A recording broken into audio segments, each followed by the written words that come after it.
whether you like Mr. Trump or you do not like him, it is both fair play and relevant, and it is starting to feel important to remember that our politics broadly is absolutely full of public officials, current and former public officials, both parties, neither party, every state in the union.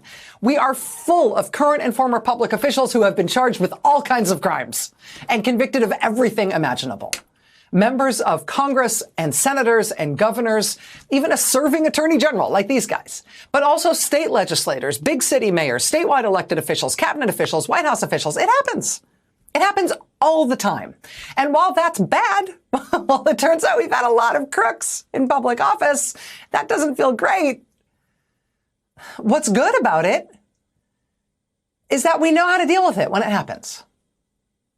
It doesn't break our system. It does not break our country to bring serious charges against public officials and former public officials. Even these exact charges that are reportedly on deck against former President Donald Trump in New York, you will recall that this guy, a former senator, a Democratic Party vice presidential nominee, he was brought up on charges almost exactly like what's being reported about allegations against former President Trump. John Edwards was brought up on charges for lying about and concealing a hush money payment that was made to cover up an alleged affair before an election.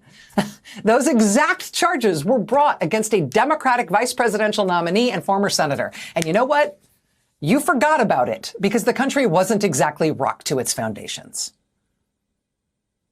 Another serving vice president went up against a 40-count felony indictment for crimes committed while he was in office. With him, they forced him to resign his office as part of a plea deal in federal criminal court. I did a podcast and a book about it, and it blew everybody's mind because we'd completely forgotten about it. Because it didn't create a lasting problem for us as a country. It does not bend the Constitution, let alone break it, to indict criminals for crimes, even when the alleged criminal is someone who has been elected to a very important job.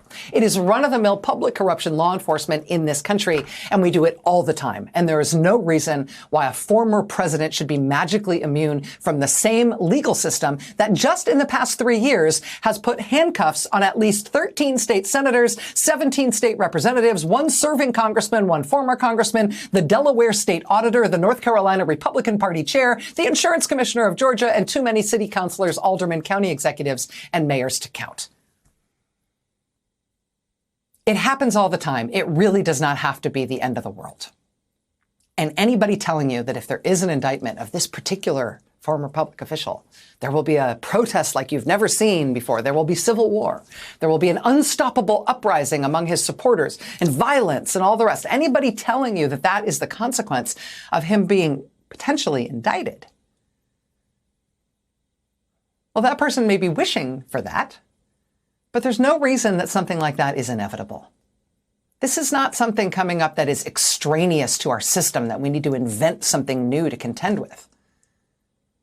The bottom line here is that prosecuting public officials and former public officials, it happens all the time in the United States of America.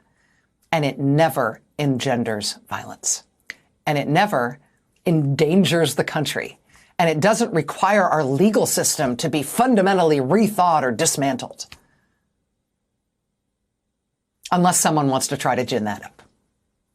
And that is what we are contending with now, with this particular former public official.